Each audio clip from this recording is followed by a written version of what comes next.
Hi friends, వినాయకుడి విగ్రహం modify చేయడం సిరీస్లో డే 8 ఇది. ఈ రోజైతే మనం సర్పానికి పెయింట్ అయిపోతున్నాం. నాకైతే పెయింట్ వేయడం రాదు. మా ఊర్లో అయితే ఒక అన్న ఉన్నారు. ఆ అన్నయ్య అయితే ఇక్కడ లేరు. నేనైతే అన్నయ్యకి వీడియో కాల్ చేశాను. కలర్స్ ఎలా మిక్స్ చేయాలో చెప్తున్నారు. ఫ్రంట్ పార్ట్ వదిలేసి బ్యాక్ సైడ్ అయితే మనం కలర్ వేసుకుంటున్నాం. మా అన్న అయితే బుక్లో డ్రాయింగ్ గీసి మరీ ఎక్స్ప్లెయిన్ చేస్తున్నారు ఎలా వేయాలి ఏంటనేది.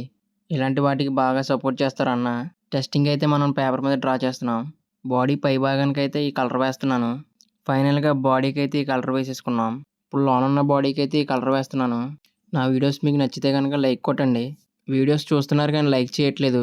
గోల్డ్ కలర్లో లైట్గా బ్లాక్ మిక్స్ చేసి డాట్స్ కింద పెడుతున్నాను. మధ్యలో అయితే లైట్గా ఎల్లో కలర్ కూడా వేసాను షేడ్. ఫైనల్ టచింగ్ అయితే ఇస్తున్నాను. గోల్డ్ కలర్ అయితే తీసుకున్నాను. డాట్స్ కింద పెడుతున్నాను. నా పెయింట్ వర్క్ ఎలా ఉందో కామెంట్ చేయండి ఫ్రెండ్స్. ఫైనల్గా అయితే మనం సర్పం రెడీ అయిపోయింది. ఓకే ఫ్రెండ్స్, ఉంటాను మరి.